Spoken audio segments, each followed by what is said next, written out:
Hello and welcome to Today We Ride. My name is Mike Day and I own TodayWeRide.com. We are a guided ride company located in Prescott, Arizona. We do custom rides in Prescott. I have dual sport loops and complete off-road loops that are absolutely phenomenal and can be catered to whatever level rider you are. I made a video recently, and in that video I said I was going to explain how I set my gear up for long distance riding, and I got so into the ride I forgot to make that video. So I'm going to do that right now. I'm going to show you how I've set up my 22 CRF450X to handle cargo, quite a bit of weight on the back. I also have a cargo holder on the front, all custom made by me and my son-in-law. And we will be, once we get these all tested and get everything dialed in, we will be selling these products on TodayWeRide.com. Anyways, let me show you my bike. Let me turn this camera around if I can. So this is my bike. It's a 2022 CRF450X. It's been set up very well. This bike is made for full-on desert, Baja, long distance rides, and doing them fast. Of course, that's up to you, but I like to ride fast, and I like my bike to perform when I put it under pressure, and this one definitely does that. So anyways, let's get right to the cargo thing. I created a cargo holder that goes over the back seat. It's made out of 1/8 inch stainless steel, and it comes down and goes under the seat and mounts to the subframe. And so far so good. Right now I have exactly 13 pounds on here, and what I have with me in this 13 pounds, so I have a tool bag here that is, it's got essentials that aren't necessarily going to be used unless, you know, it's serious. I've got sockets that fit the front and rear axles to get those nuts off, to get the wheels off. That's not something you're going to do very often, hopefully, and so I put them in that bag, and I don't think, you know, I won't have to think about them too much, and they're not in my way. I also have an extra clutch cable in there, brake pedal and shifter, and I have a handsaw and stuff like JB Weld, and, you know, in case you put a rock through your case, I have JB Weld, and I have some other sealant in there. But mostly down in this bag, I have stuff that I'm hopefully not going to need very often. So on these side bags, one bag is completely full of food, good, sustainable snacks. And, you know, that's up to you how you want to eat while you're out riding. But, you know, I eat really well. I have tuna fish, oysters. I have protein bars. I have trail mix. What else? I can't think of it, what else is in there right now, but there's plenty of food in there to sustain me for a while, and for long rides when I stop and I can have a snack, and I'm going to get energy out of those snacks, and those snacks are going to hold me for a while. So in each of these little side pouches, you know, I have marking tape in this one, because I like to, if I come up on a gate or anything that I feel is very dangerous and not visible enough, I mark it. I have duct tape. Of course, everybody needs duct tape. I have electrical tape back here, and I have a strap, an extra strap in here. The other bag is full of first aid equipment. it has a battery, like a standalone battery power charger for my phone or my GPS or my earbuds. Now I have one of those on my bike that I keep plugged in to my phone while I'm riding, so I always have power. But this can also be used on my other electronics if needed. Also back here, I have 2 fuel bottles, each containing 1 liter of fuel. So that's a half a gallon of fuel extra I got with me, to go along with my 3-gallon tank. I recently just figured out that I can do about 120 miles with my 3-gallon tank. And so that's pretty good. And then you calculate another half gallon back here, I'm pretty set up with fuel. And that's about it back here. It's very secure. I have it strapped, that it's strapped from the actual tool bag to the mount, to the cargo holder, and then I put an extra safety strap through it just in case. Because when you're getting it on and bouncing all over the place, you definitely don't want your stuff flying off. The newest addition to this bike is my son-in-law and I designed and created this front cargo holder, and it fits on the front number plate just above the headlight. And I mean, it's designed for this bike, 450X. And all this up here are my tools. Basically every tool I need to repair this bike out here on the road. So, hopefully I never have to open this up either, but you know how that goes. And I have this very well secured to the front. This is the first time that I have put this on, loaded it up, and I'm going to ride with it. So I'm testing it out today to make sure that it's going to be secure and the number plate is going to hold up to the extra weight and all that. Part of creating products is definitely testing, because you don't want to put products out there that are going to fall apart on people and then everybody gets mad at you. So I want to run through my bike real quick. I've done this before a couple of times, but for anybody that's just started following or new followers that have never seen this bike and how it's set up, I'm going to run through it in case you have a 450X and you're contemplating different modifications. So we're going to start off. Like I said, I got the 3-gallon tank. That's a necessity, man. If you're going to ride off-road and long distances, you need to upgrade the tank. That little tank you get on there stock just doesn't cut it. Like, I'll ride 100 miles at a time locally, and the stock tank isn't going to do that. So IMS 3-gallon tank. Now Chirby's makes tanks, make your own pick your own preference, but I like IMS a lot. It was a very easy install, no issues, and I've had it on there for a long time. So this bike has been completely set up and dialed in by Colton Udall, who is a 6-time Baja champion and a multi-time NGPC winner and 24-hour winner. And I mean, the guy has credentials coming out his ears. If you know anything about off-road racing, you know who Colton Udall is. So Colton Udall set this bike up for me, and it's pretty dialed. And one of the things we did when I went out to his house and did testing is, we got these aftermarket engine hangers.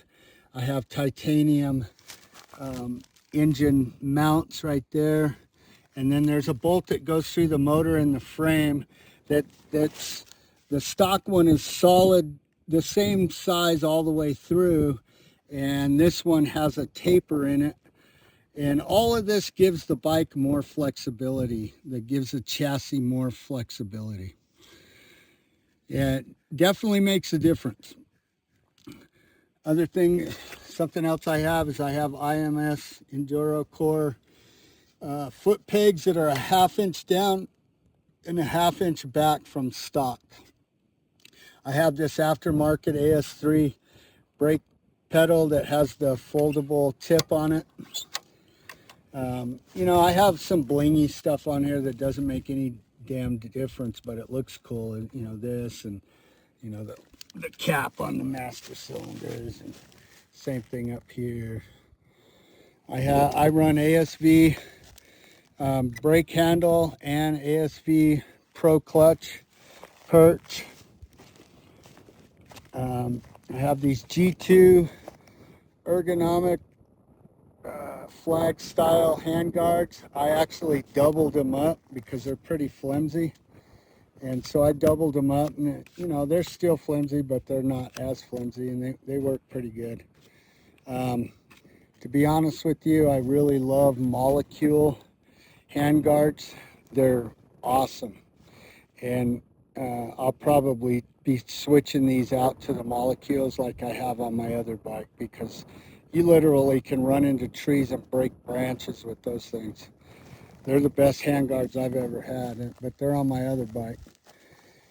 I have the Baja Designs headlight, which is bright as hell. You can't go wrong with Baja Designs. They are excellent.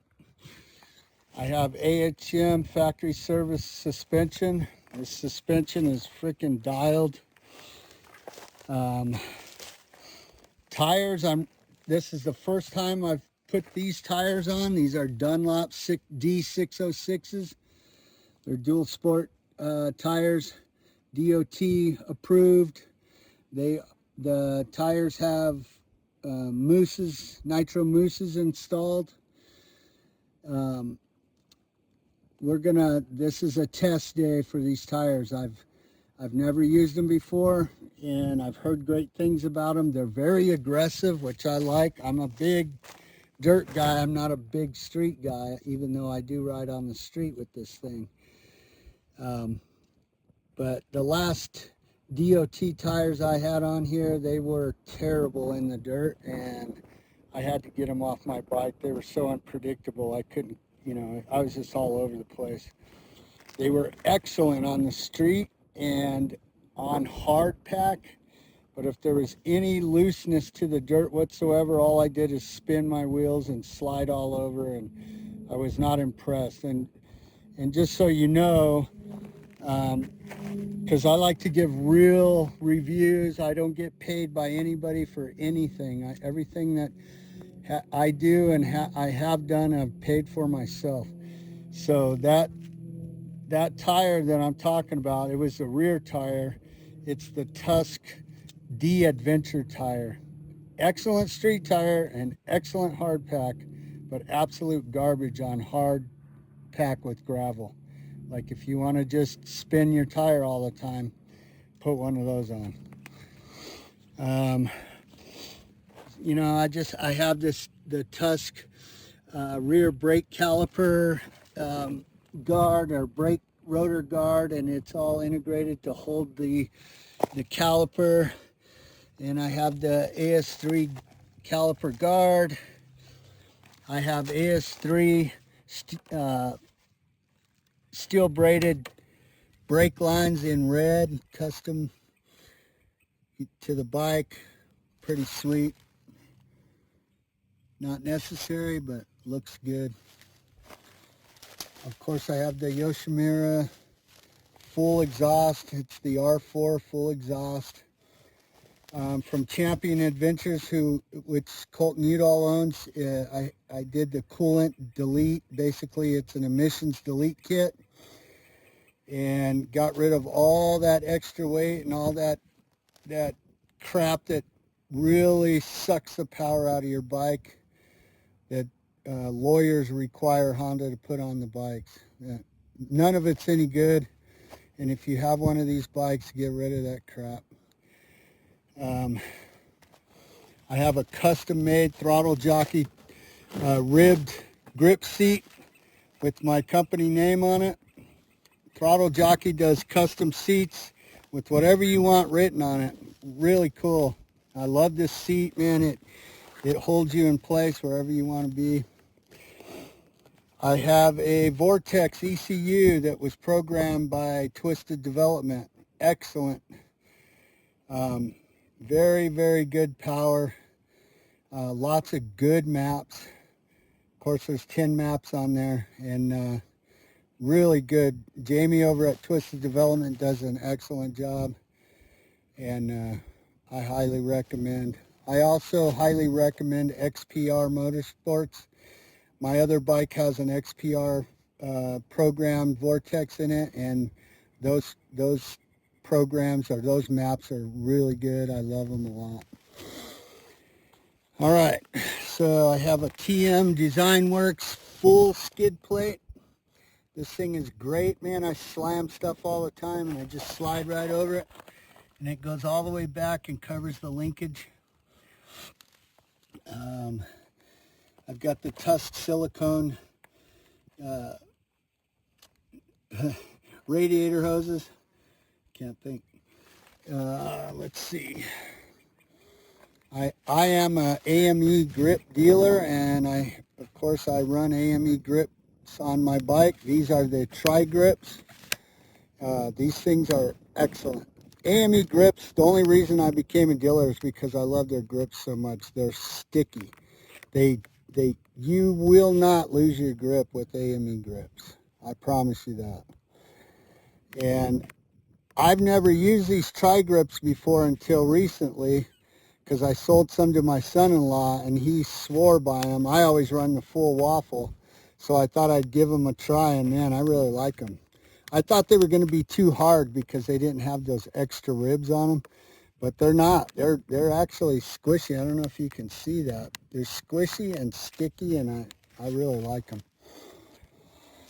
I run RAM mount, phone mount. This thing has always done me right. I've done some gnarly crashes, and my phone stayed right in there. I try to avoid that, but you know, sometimes it doesn't work out. I have the Fat Bar, Renthal Fat Bar 839s. These are basically Honda Kawasaki stock bend. This is the second time I'll be riding with these on. The first time I had them too far forward, and they were up. They just felt like kind of like chopperish. And I realized when I got home that I had them pushed too far forward, so it made them stand up higher. So I've lowered them down. What you want to do, if you don't know, is you want your bars to be the bend of the bars. You want them to be in line with your front suspension, so it all flows. You know, it's very crucial that your everything about your chassis and your suspension lines up so that you get the most absorption out of everything. And that, you know, that starts from your tires, your mousses, your suspension, your triple clamps to your grips. I mean, everything plays a part in how your bike feels. The tightness of your spokes, believe it or not, if you over tighten your spokes, you get a much more rigid ride. And I highly recommend getting a spoke torque wrench and torquing your spokes correctly, because it makes a huge difference. And if you don't believe me, give it a shot and you'll find out. This thing has a full Henson race clutch in it. Excellent clutch. This thing, man, when you give it gas, it sends the power to the back wheel immediately. There's really no lag whatsoever, whereas stock clutch has a little bit of lag, and that's done on purpose because for safety, to keep you from, you know, trashing your motor. But, you know, if you know how to ride correctly, or once you ride, you know, figure that out, I have no issues with this clutch. I absolutely love it because I love my power to be there right now. I have a Steely flywheel in here that Colton Udall put in for me. You obviously can't see that, but he also put the R-cam mod in here. So this bike has the cam out of an R model, and it added at least 10 horsepower to the bike. And let me tell you, it makes a difference. It's phenomenal. And I like power. You know, some people want to tone it down. I like to hop it up. I use Super sprockets. I love them. I've had the same sprocket on here since I've had the bike, and I swear to God, it doesn't even look like it's worn at all. These things are excellent. They're aluminum with a steel outer ring, and they just handle the abuse. I have a Zeta chain guard. I don't know that that makes any difference or not. I have a DID ERVT gold chain. Absolutely love it. Doesn't stretch. Strong as hell. I think it's 8,800 foot-pounds or whatever. I don't even know how they calculate that. But this chain, unlike stock chains, those things stretch every time you ride them. This thing does not stretch, and it gives you the power when you want it. What else do I have done to this thing? I have the Ram mount mirror. So I do a lot of dual sport riding. And I created my own license plate holder. So I bought and had built multiple license plate holders, and every one of them broke or were too heavy. The last one I had on here almost broke my fender in half. If you can see that crack. It's still good, but it started to break it. I'm missing my tail light right now because I bottomed my bike out, last time I rode it, and the tire ripped the tail light right out of the fender, which is all right because I wanted to change it anyways and add a hydraulic brake sensor to the rear brake, so I have a brake light on this thing. Let's see. I think that's about it. That's all I can think of right now. Oh, I did cut, I'm not going to take the seat off right now, but I did cut the air box. The entire top of the air box is open for really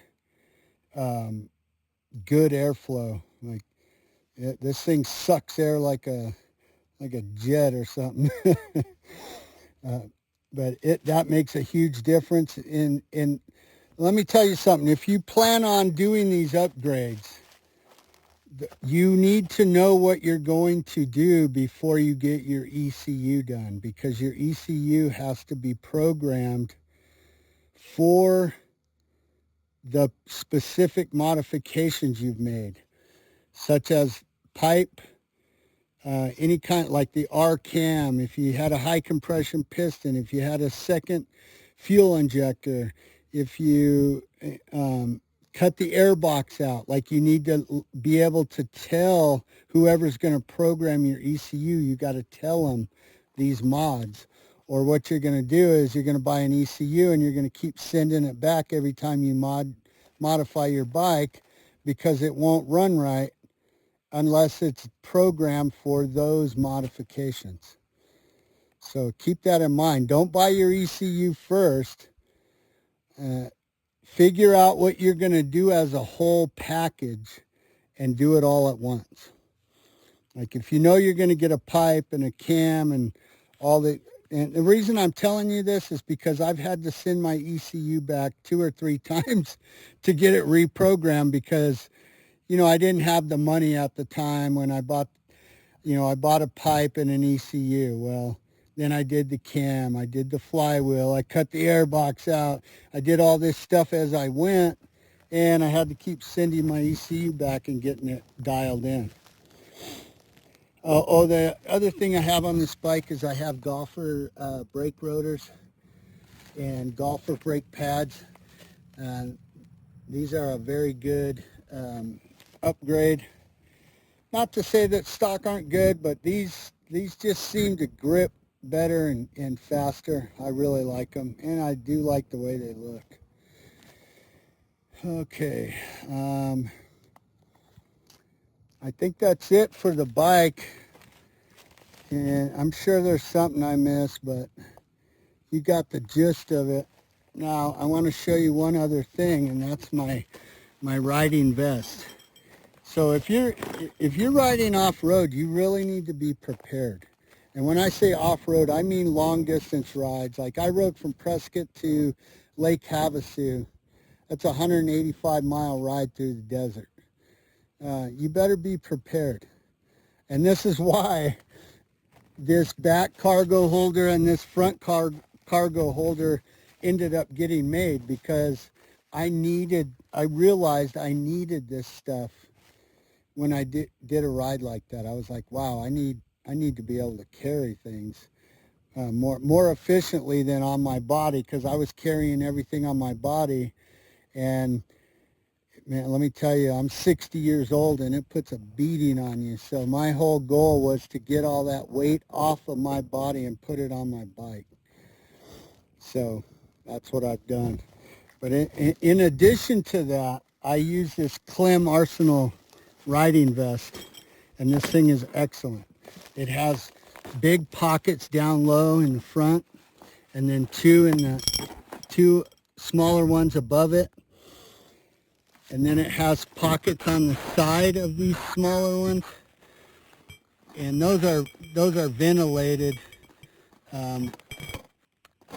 One thing I always have is this in-reach GPS system. This way, whenever, because I ride solo a lot, and my wife, before I start riding, I send my wife the tracking. I share the tracking with her, and she can follow me and know exactly where I'm at in case something happens. If I don't return, she can see exactly where I'm at and get me help. And I can also, there's an SOS button on here that I can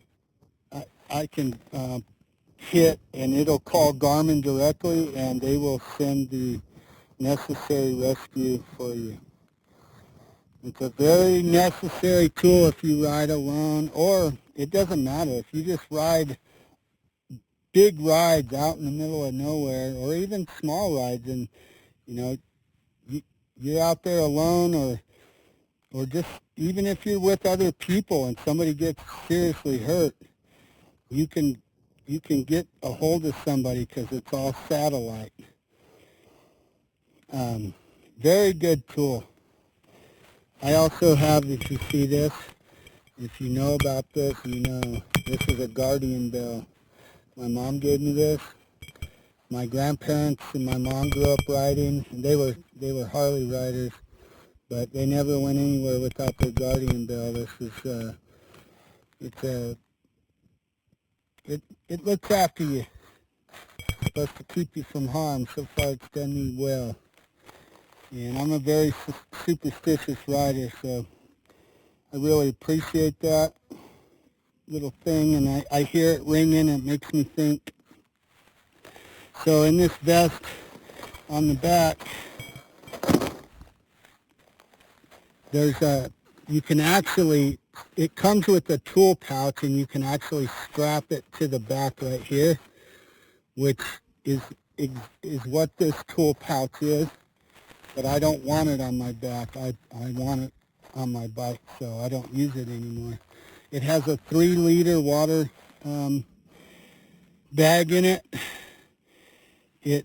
Big storage, like this storage where, I mean, you can, like if you go on long rides, you can put clothes in there, extra clothes, like if you're staying at a hotel, you can put your toothbrush, whatever, and also where the water bag goes, there's a lot of extra storage in there.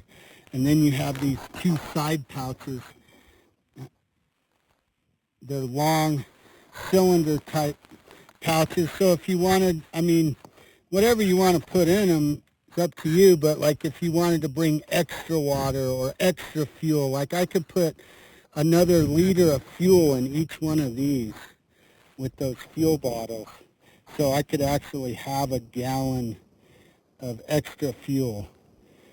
And yeah, it's heavy at first with this 3 liter water bottle and then 2 liters of fuel.